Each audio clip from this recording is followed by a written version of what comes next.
Great. Well, I think in order to respect everyone's time, I think we should get started. And again, thanks everyone for joining. Welcome to the Data for COVID Africa Challenge webinar. As indicated, my name is Stefan Verhulst. I'm the co-founder of GovLab, which is an action research center focused on how do we leverage new technologies and data to improve decision-making worldwide. And I'm delighted here to be joined by two of my colleagues who will also introduce themselves very briefly. Over to you, Peter. Yeah, so I'm Peter Matiado, the head of Data Lab at the AFD under the Innovation AFD department. Beata? Hello. Yeah, thank you. Hello, very pleased to be here.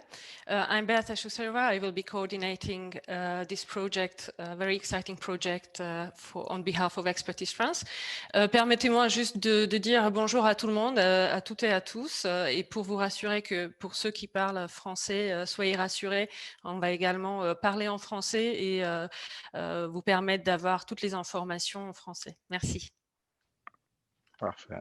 Thanks so much, Beata and Peter. And indeed, how we will organize this webinar is where we will talk in English for some parts of the webinar, but each time when we share information, we will have the issues that we will highlight in French. And so starting with the first slide here, which is really about how do we want some logistic elements with regard to the webinar. And first of all, I think it's important to indicate that we will record the webinar today and then subsequently share with a broader audience who couldn't attend today. So just to make everyone aware that this is on the record and will also be shared more publicly.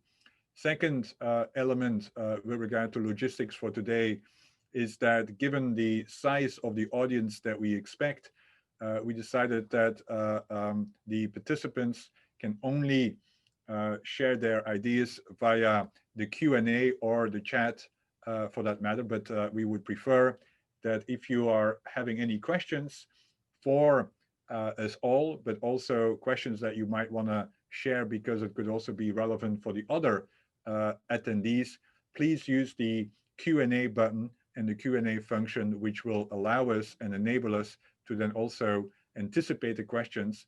We will try to answer all the questions, but in some cases, we will also share answers to the questions following the webinar on our website. Thanks so much again for joining. And what we hope to do during this webinar is, first of all, explain what's the rationale. Why are we initiating a data for COVID challenge as it relates to Africa? We also will share some further information with regard to how to apply and what are the criteria and the content that we are looking for in your application. We will also briefly touch on what are the kinds of issues that we are interested in, where data can provide insight and how we can leverage that insight in order to improve COVID-19 response in the African continent and in African countries. We will then also touch upon the eligibility criteria, meaning who can submit an application. And then we will also briefly share with you how we will review the applications, what's the diligence that we will apply, and then subsequently share a little bit also on what we anticipate post-award to establish so that we can maximize the impact of the various projects that we are hoping to solicit and engage with. And then obviously we will make sure that we have time for Q&A. But again, as already emphasized, please submit your questions. In some cases, when it's a detailed question, we might get back to you in writing, partly on the website, but also we have, of course, your email address, and we will follow up to everyone that has subscribed to and registered for the webinar today as well.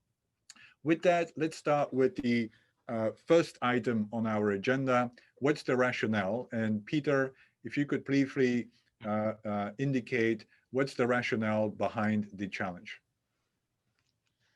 Thanks a lot, Stefan, and thanks to all the participants for joining us.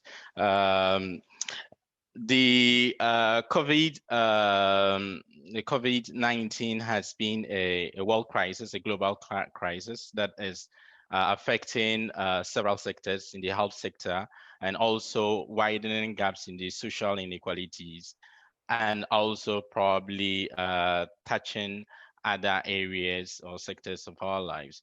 It is set to reduce the GDP of the continent, especially in Africa, about 1.4%, okay, and probably lead to more poverty in some areas of the continent. So the reason why we wanted to have this particular challenge as part of the French Development Agency on our side is that we are actually in line with the SDGs and also the climate action. And one of our key strategies is also to ensure that we have a proper social cohesion, and also to minimize, alleviate poverty, trying to use data and new technology and innovative approaches. So we think this challenge is a step in the good direction to find ways in which we can leverage data, reuse data in a responsible way and a collaborative way. So we would like to solicit innovative projects that will help inform decision makers in ways in which we can alleviate some of these or minimize the challenges that we have associated with COVID across several sectors. And we think that although it is zoomed on Africa, it is also something that people from the global north can actually learn a lot from why there are a lot of claims as to why Africa has not been heavily impacted. This is yet to be tested and proved. And if Africa had not yet been well affected, the idea is to find out what are the lessons that we can learn from that for the global north as a whole. In a nutshell, this is the idea. And then we are here with Expertise France and the GovLab to be able to move forward in this direction. Thank you. Great.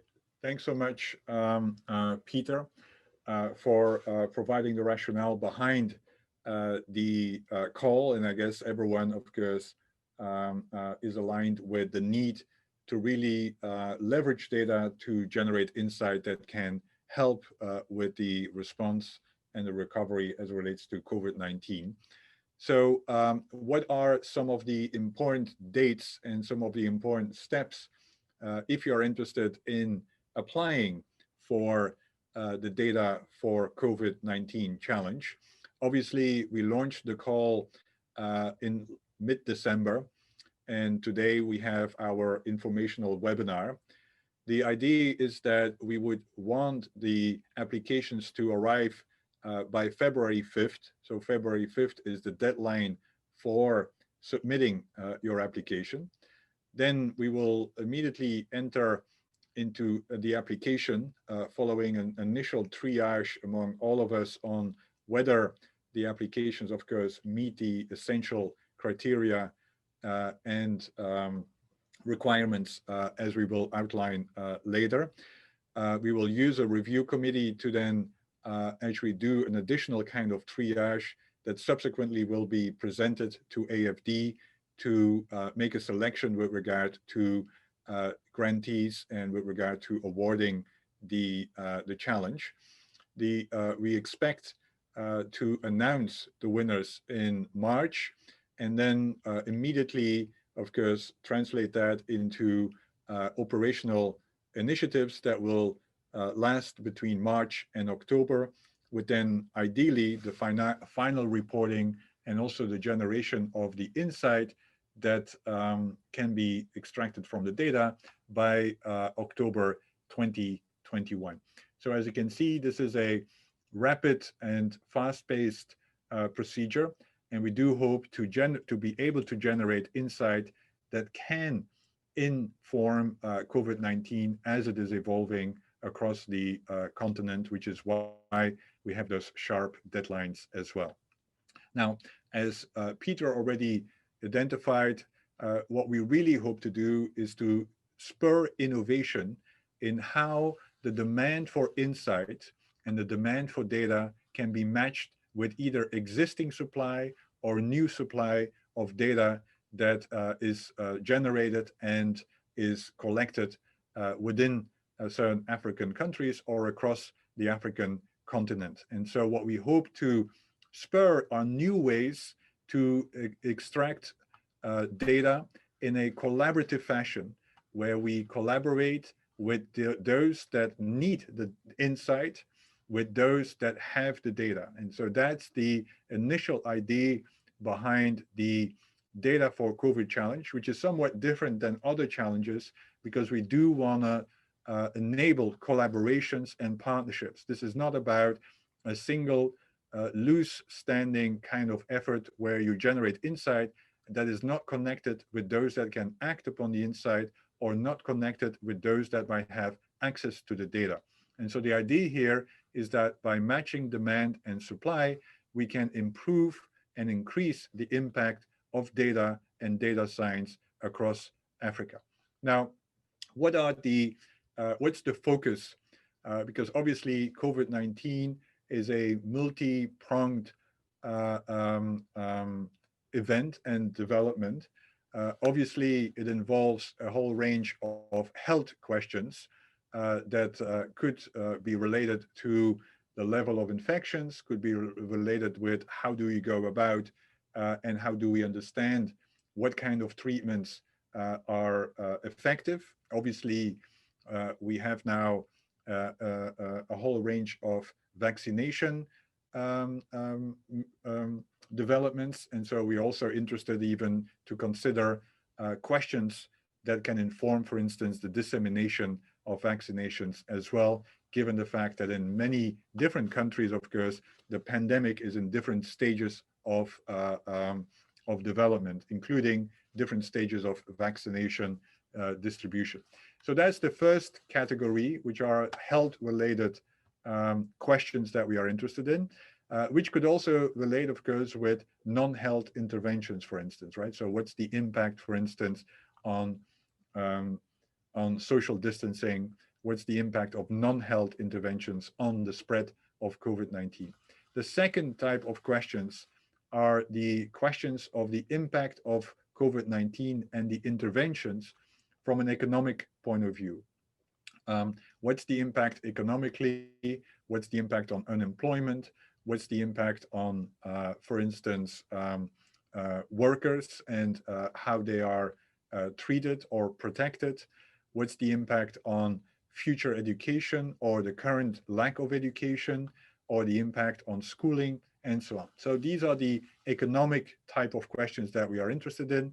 And then obviously there is also a third pillar that we are interested in, which are the socio-political kind of questions with regard to people's perceptions on the way COVID-19 has been responded to, a set of human rights questions, and of course, questions that are related with disinformation or half-truths or even inaccurate data that is being used in order to inform and share insights with the public at large. So as you can see, we are not constrained with the health questions. We are interested in actually the societal impact and societal response to COVID-19, but that does not require, or that does not mean that the problem definition should be generic. We are really interested in supporting well-defined problem definitions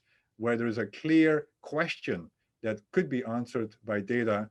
And so that's something I do want to emphasize. While we are interested across those three pillars, we are really interested in then identifying questions that are concrete, matter to the context in which you are operating, and can be made actionable, by which we mean that those that could act actually will generate or will receive the insight in a way that can inform their actions, either by informing new actions or by assessing what has been done so far.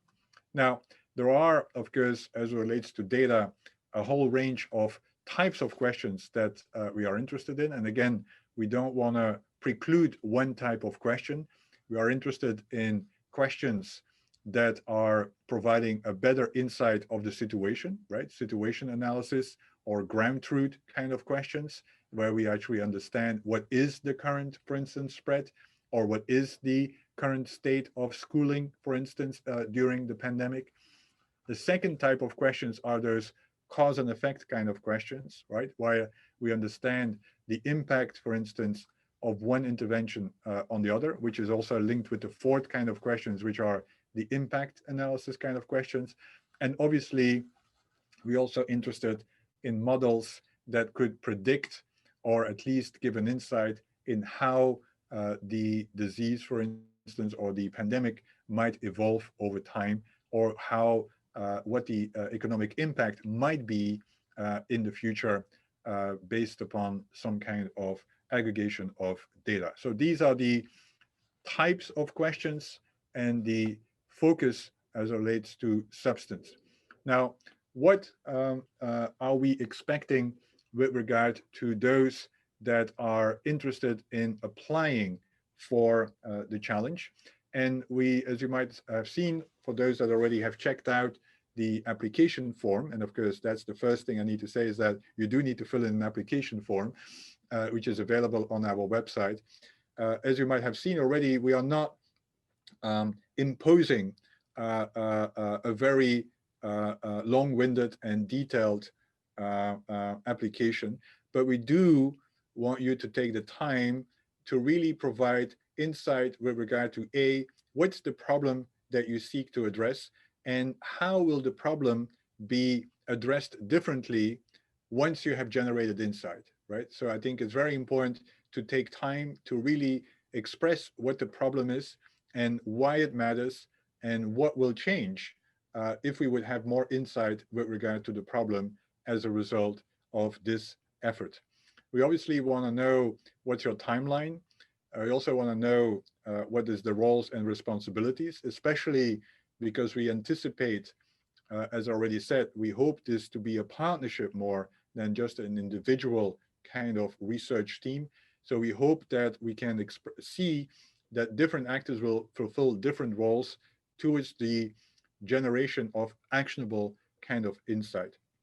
Now, we do want you to also demonstrate that what you are proposing, of course, is aligned with expectations of data protection and data privacy, especially given the fact that, of course, some of the organizers here are based in Europe. We do want to make sure that this application conforms with the GDPR. We also want to have a demonstration of capacity, professional experience, both in terms of the domain that you are proposing to analyze and in terms of course, data science capability. But then more and equally important, I would say, we also want to have an indication that you are affiliated with those that can act upon the insight. So we do want to also make sure that you can indicate who are you working with in the field, who will provide the data. So an indication that you have a clear relationship with a data provider, or you could be the data provider yourself, of course. But I do think that we are not going to fund, or at least the idea is not to consider projects that start from fully scratch, where there is no data. Having said that, if it involves collection of data that can augment or complement existing data sets, that of course is something that would be worthwhile. And then of course we also want to know how you are planning on spending the budget, and also whether you have received funding to address the same problem. Now, we realize that some of you, of course, are receiving funding in the data space on a regular basis. That does not, of course, preclude applying for this, but we do want to prevent so-called double dipping, where you would actually apply for something that you already funded by, for instance, right? And so that's the idea with regard to the application criteria. Now, I'm going to ask Beata to go and present a little bit more about who can apply, what are the eligibility criteria. Over to you, Beata. Yeah, thank you, Stefan. It's time for you to rest a bit. You've been talking for a long time. So as mentioned previously, I will try to deal with the two languages. So we would really give the opportunity for everyone who is participating in this webinar the chance to understand and have real clear information on what we're trying to do here. So first of all, as you can see in this slide, you have the possibility to submit your proposal either in English or in French. And that's once again to give equal chances to all the countries in Africa also to compete for this opportunity. And before switching and maybe translating point by point into French also, I would to concretely put this point maybe in line to the questions we start receiving, because since we launched actually the challenge, we are receiving a lot of questions, mostly, of course, on eligibility criteria. And there was one partner asking whether companies not based in a Francophone African country can win the award. Of course, we will guarantee once again equal treatment.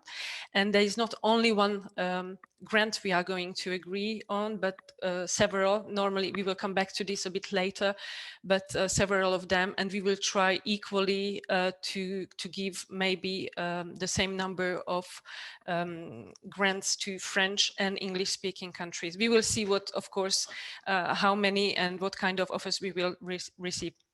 Donc, pour changer pour le français, vous avez la possibilité, en fait, soumettre votre proposition soit en français, soit en anglais. Vous avez cette proposition et cette opportunité, bien sûr. Et nous recevons depuis la publication, en fait, de ce défi, pas mal de questions, notamment sur les critères d'éligibilité. Et notamment aujourd'hui, nous avons reçu une question, surtout d'un pays anglophone, qui voulait savoir si les pays anglophones, ils ont également des chances de remporter des subventions. Donc, pour vous rassurer, oui, nous allons essayer de garantir vraiment une égalité de traitement et on va vraiment veiller et faire attention à ce que tout le monde soit traité de même manière et qu'on arrive peut-être à attribuer le même nombre de subventions à des pays anglo et francophones. Voilà. The second point. So you have to be eligible, to be able to submit a proposal, you have to be a legal entity. It can be a private public entity, you can be a university. We receive a lot of questions on this. This challenge is really open to partners, as Stefan said, and I think we have to really underline, because this is something very important. We look for rich partnerships. And so that's why we propose that in your partnerships, you could come up with 3 partners. You will have to nominate a leader who will have to have the right, of course, to submit the proposal and act in the name of your partners. So clearly, individuals or physical persons will not be able to submit a proposal. Voilà, donc sur le deuxième point, c'est vraiment les critères d'éligibilité pour les personnes. Et ici, on demande vraiment à des personnes morales à faire une proposition. Donc, tout simplement, les personnes physiques ne seront pas en mesure de soumettre des propositions.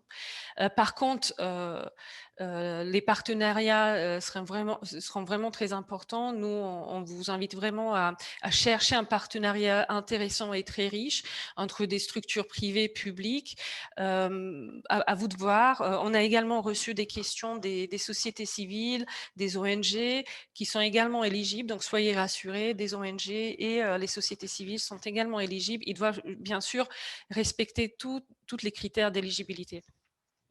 So just to finish on the second point in English, because we had some questions also from civil society and NGOs, they're also eligible. Of course, they will have to comply with all the criteria. Maybe a specific question we received a couple of days ago.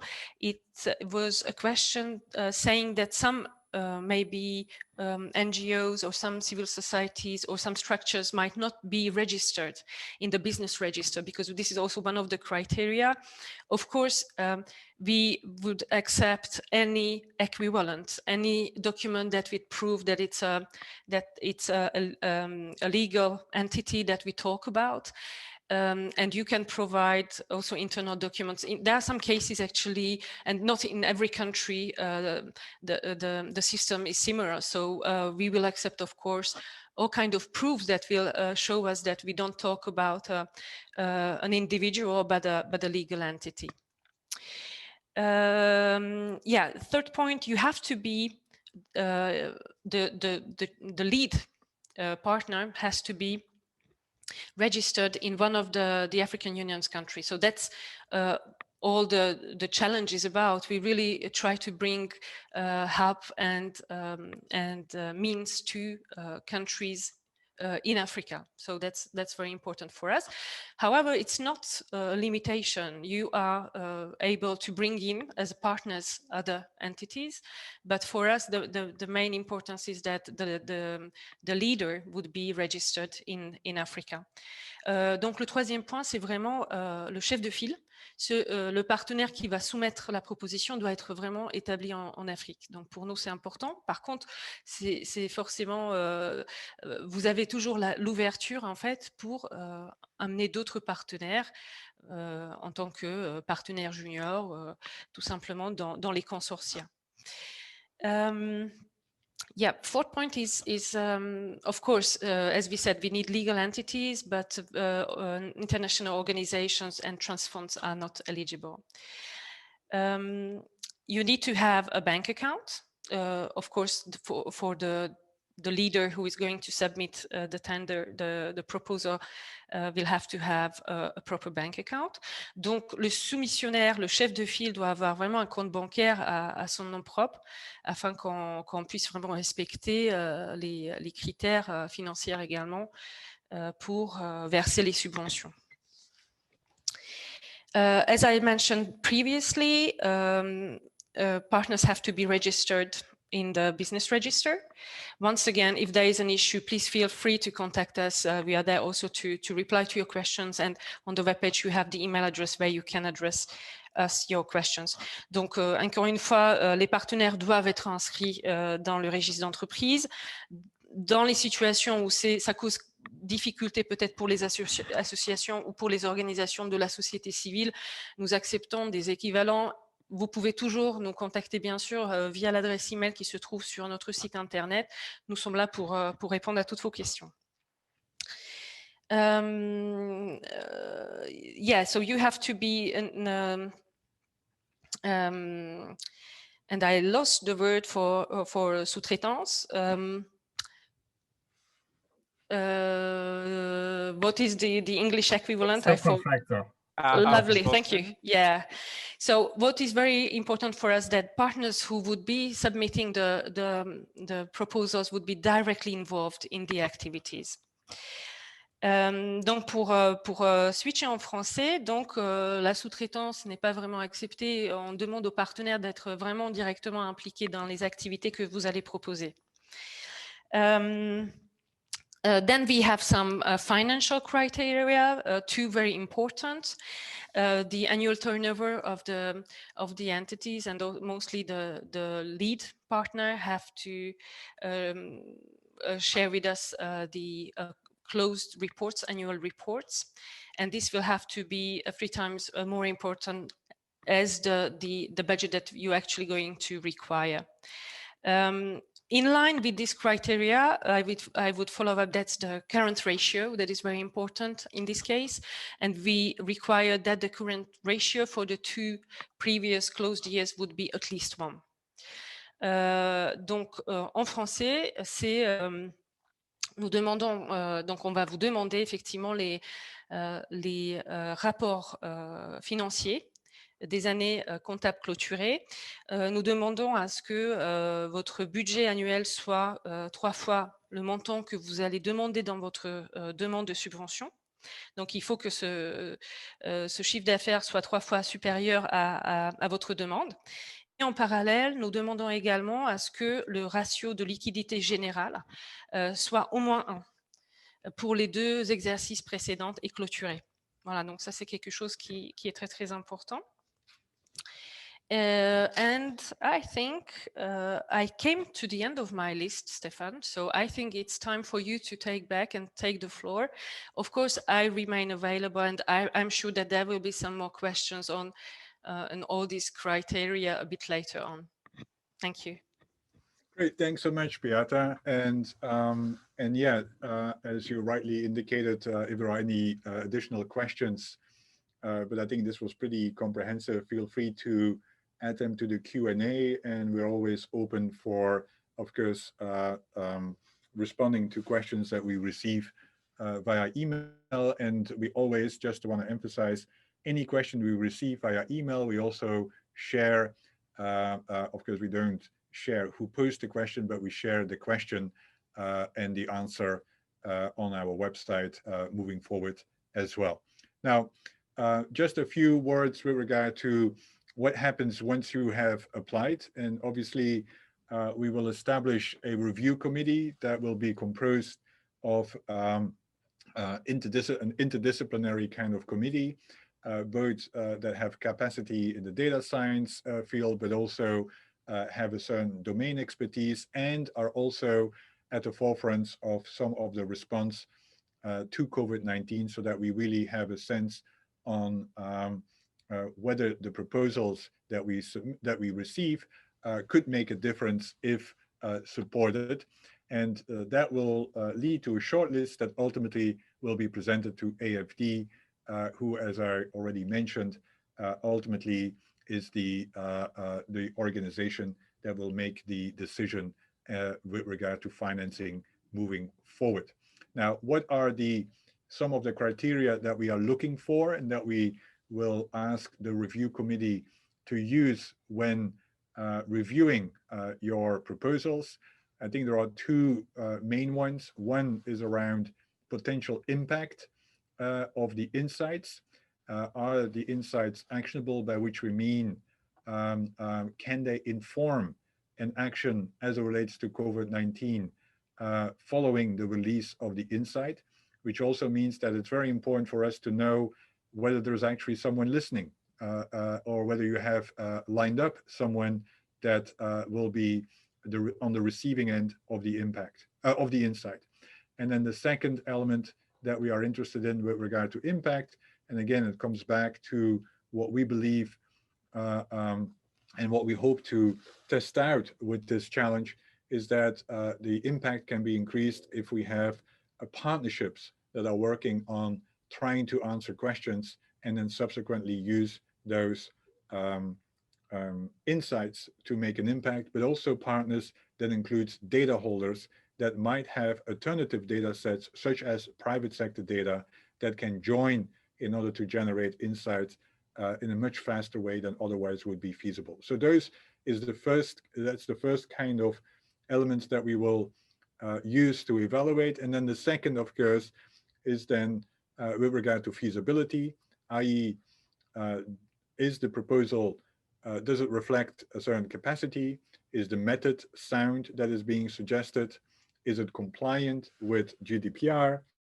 And does the organization have the execution capabilities in order to complete the proposal in a manner that is timely and also is rigorous, by which we mean that it complies with standards and expectations of doing data science well.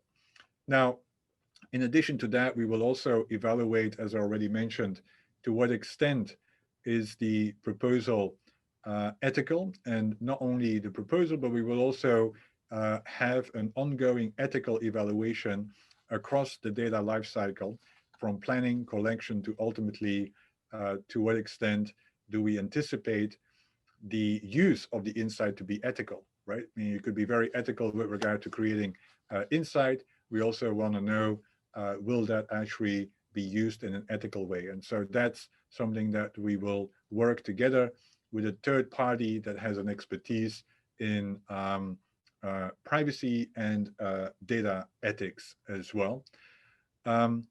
Beata, you want to share a little bit about what are the kinds of projects, are they meaning the amount that we are looking for, and also how many do we anticipate will come out of this challenge? Yeah, so as it's written on the page, we didn't want to fix a budget. So it's also kind of a flexibility, and those applying for the grants will see what is really the requirement between 50 and 100,000 euros. So it will depend on the request. And so based on the available budget, global budget, we count between 7 and 10 projects. So of course it will all depend what is the total amount requested. So this is our estimation so far. And this we will have to be reviewed once we really get the proposals. Donc peut-être en français en 2 mots. Donc là également le budget il est assez, il est pas figé, il est pas fixe. Ça dépendra forcément selon les besoins. Et le budget par subvention peut varier entre 50 et 100 000 euros.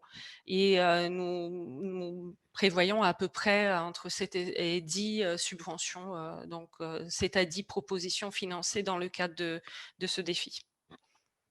Yeah. Great. Thanks so much, Beata. And so we are also not just anticipating that this will be a funding relationship, we also are establishing a whole range of post-award initiatives that will strengthen your participation and your project as well, but also will make sure that whatever insight that is being generated actually has the impact that we hope can have as well, in addition to also any kind of model or any kind of method that you have developed, that we can also share that more broadly and also provide for the recognition of your efforts as such. And so what we are hoping to do is, first of all, create what we call a situation room, a salle de crise, where we will connect all the awardees in a manner that can facilitate peer learning, so that we understand who is working on what and how can we support each other collectively by having that kind of regular challenge, a regular channel of communication through the situation room, and also will provide for those that might have an interest in learning what is happening, learning more about your initiative. So this will involve also on a regular basis giving you the platform to present to a wider audience what you're working on and what the outcome might be. The second element is then also that we are using the website datachallenge.africa as a hub to share the insight, but also share information about yourself and your team, so that you can be recognized for what the work you do, but also that the insights are being shared more widely with those that could act upon the insights or could become inspired to instigate a similar kind of data initiative.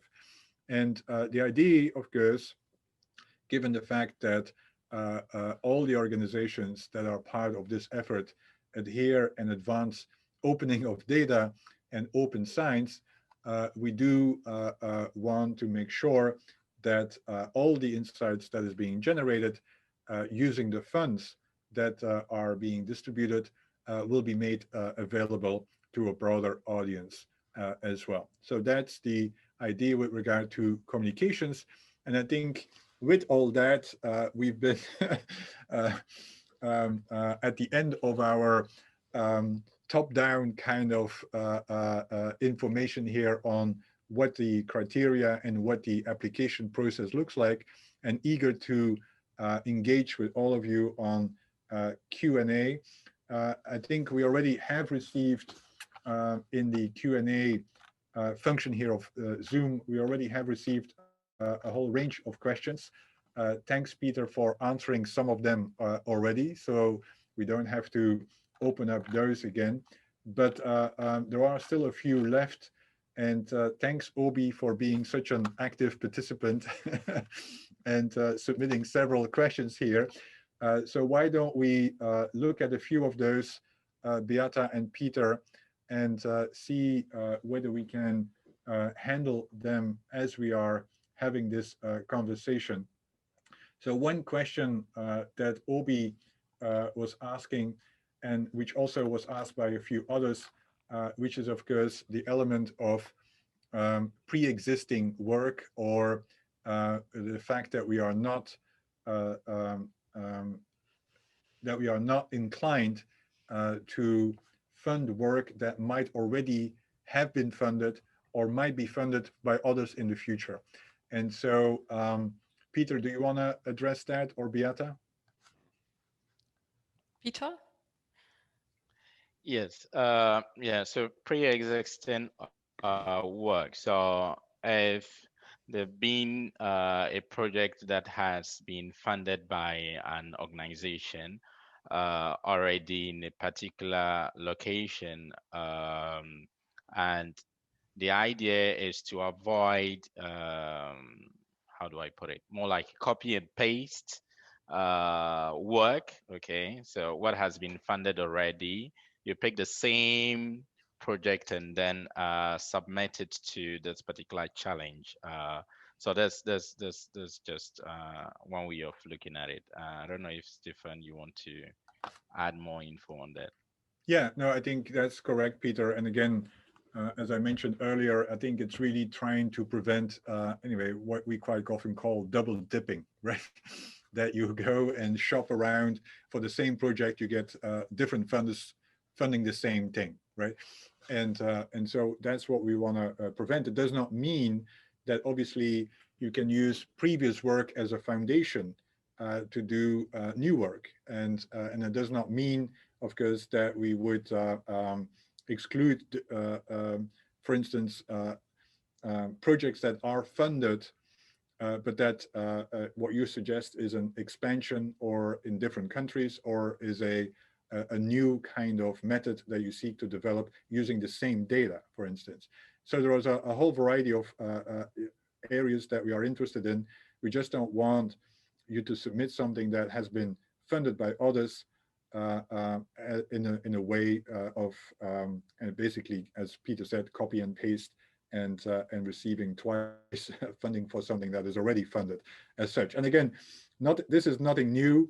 I've, the last 40 years, I've been quite often on the other side and submitting applications. This is a common standard and a common expectation as it relates to funding. There is another question with regard to, I think, Jesse, which also is a little bit linked to what we already addressed. But one is that we are working in many different African countries. If we submit to work in one, can we submit for funding to work in others also? I love to reply to this one. Yes. It's very important, that if you do one proposal, you can only do one. You should not submit several ones. So this is very important. Choose one, and the best one, I would suggest, and also to give some other chances to other partners, if I may add this one. There were many questions on partnership. For us, the priority is that the lead partner would be registered in Africa. It opens the floor to other partners also outside Africa. So it's up to your challenge. It's up to your proposal to be inventive and to propose a rich partnership That's really important for us. Peut-être en français, donc voilà, encore une fois, pour nous, le chef de file doit être basé en Afrique. Par contre, il peut avoir des partenaires à l'extérieur, dans d'autres pays. Par contre, pour ajouter également sur la première question, vous avez la possibilité de soumettre seulement une proposition. Vous devriez vraiment éviter faire plusieurs propositions parce que on ne va pas retenir ces propositions. Il faut vraiment permettre aussi aux autres partenaires d'avoir la chance en fait d'accéder en fait à ces financements. Yeah, thanks, Piazza. In addition to what Beata just talked about, to Jesse's question, it means that you can have a whole package. You can have everything as one. So if you working in different African countries and you want to submit, you can say my work involves this is the scope, right? So you can list the countries as part of your proposal, so they have one big proposal on Stephen.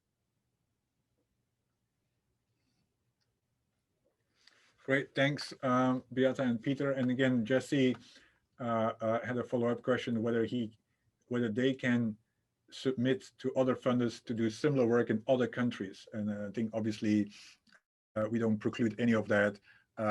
If you feel that it can be replicated and that additional funding by other funders might enable you to do so, I think that would be probably a smart way moving forward. Then there is another question by Obi on what can funds be used for, or other way around, what can they not be used for? I don't know, Peter, do you want to address that, or Beata, or is that a Gautier question?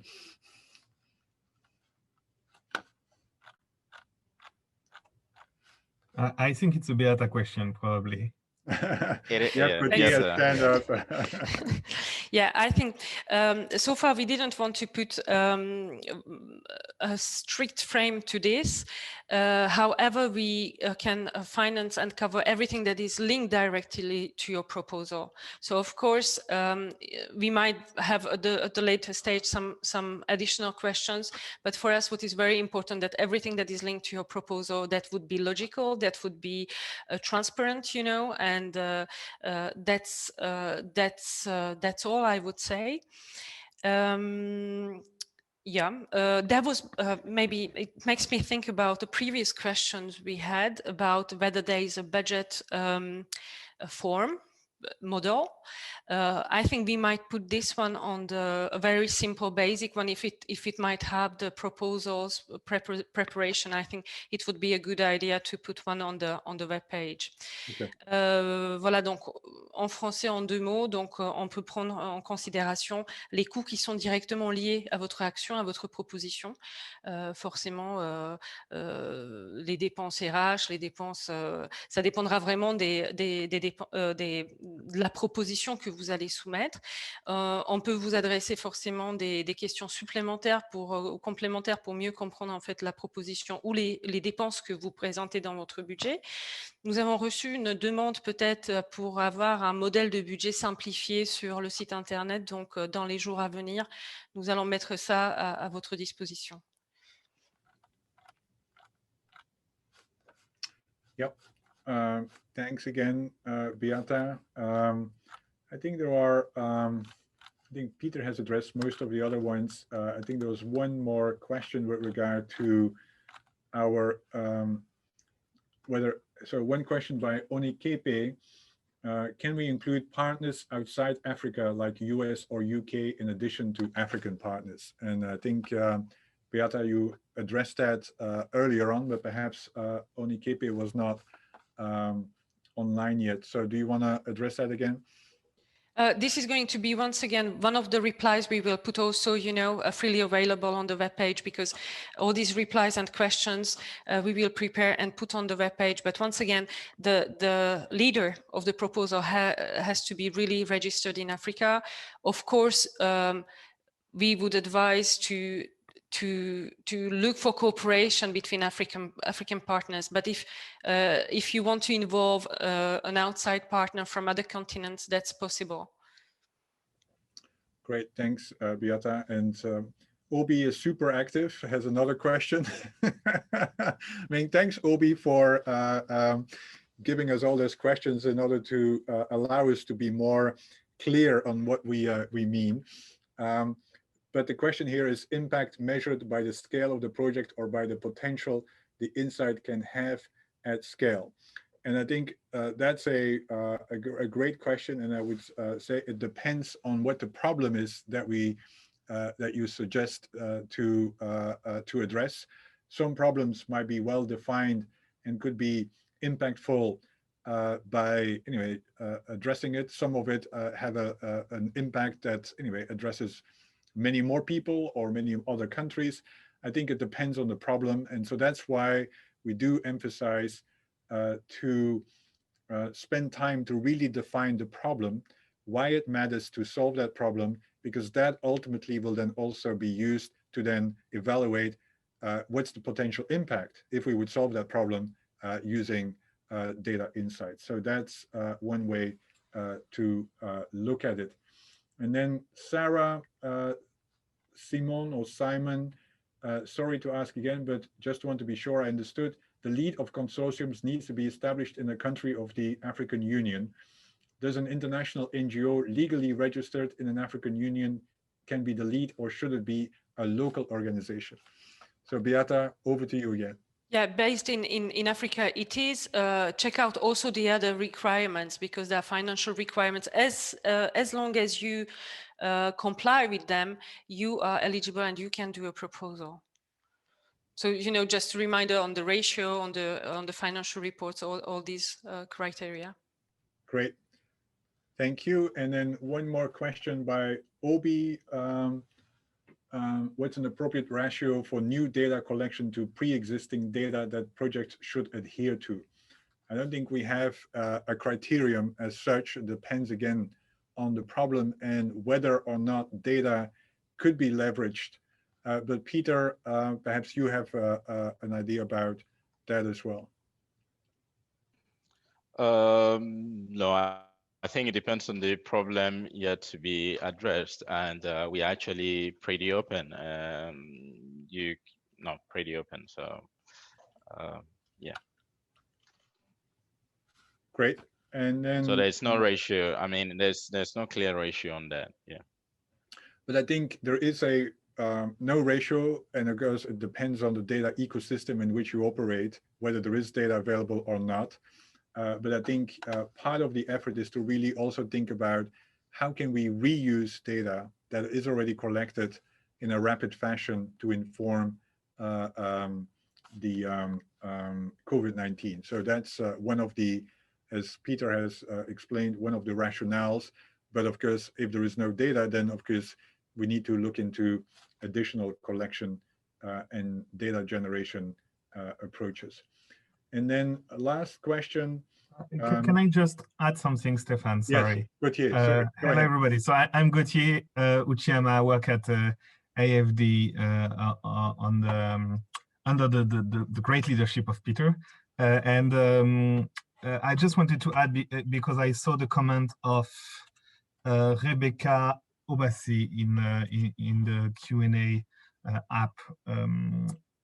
I think that it's actually a good idea that there's so many people here that might be not eligible and that want to work with people that are eligible. So you can also connect, well, through the app, through the chat, but also through us. Don't hesitate to send us some email if you're looking for partners.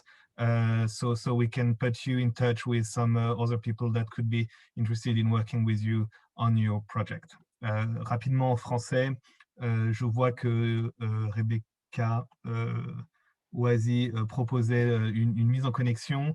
N'hésitez pas, si vous n'êtes pas éligible pour des raisons géographiques, à vous mettre en relation les uns avec les autres, soit sur le chat, soit sur l'application de Q&A, mais aussi en nous contactant directement si vous recherchez des partenaires. On essaiera de faire en sorte de faire un petit peu de matchmaking. Voilà, merci. Yeah, thanks, Gauthier. That's a very important part is that if you're looking for partners, let us know. We might know of, and if you are submitting and still looking for additional partners, then we might also do this matchmaking as Gauthier was indicating. And then there are a few questions with regard to the topic area. And as hopefully we, let me go back to the initial slide. What we indicated is that we do want, obviously, the topic area to be related with COVID-19, meaning the title of the challenge is Data for COVID-19. So any other kind of disease or any other kind of topic is obviously not aligned. But COVID-19 obviously has a multi-pronged set of issues and research questions, and those relate to both the health aspect, the economic aspect, and the socio-political aspect. So, I mean, that's what we are looking for. And with regard to who formulates the problem, well, obviously, ideally, would be good if the problem would be defined in combination with those that can act upon the insight once the problem is being addressed. And so that's the again, one of the elements that we were looking into is the problem. Is there a demand for actually having the problem addressed? And was the one organization that can respond and address the problem involved in the problem definition? All those elements will add weight to your proposal. And of course, that's something that we will use to evaluate moving forward. I think we have 2 more minutes, Beata and Peter. Are there any of the questions that I failed to highlight here that you feel we should address? Yeah, go ahead. Maybe the last question, can we have a copy of the presentation, was one of the questions. So once again, all the information are going to be available on the web page. All these questions about eligibility will be available. We will be feeding the web page. So I think the best advice is to check out. If you have questions, send us a message. We are there to reply. So I think this is the most important key takeaway from our discussion. Yeah, and of course you all subscribed, so we will send you an email after this call with the presentation deck and with also the recording of this webinar. And also, if you want to stay involved, you can subscribe to the Data Stewards listserv. We were also looking, given the fact that there are several that have an interest in matchmaking, we were also looking in how we could facilitate that, and you will get an email with some suggestions moving forward following this call as well. So with that, I give Peter the last word. This was great. We are very excited with the interest. We believe this is very important to accelerate. And Peter, over to you to close the session. Yeah, thanks, Stefan. Thanks, Beata, Andrew on the back end, and Gauthier and Beata.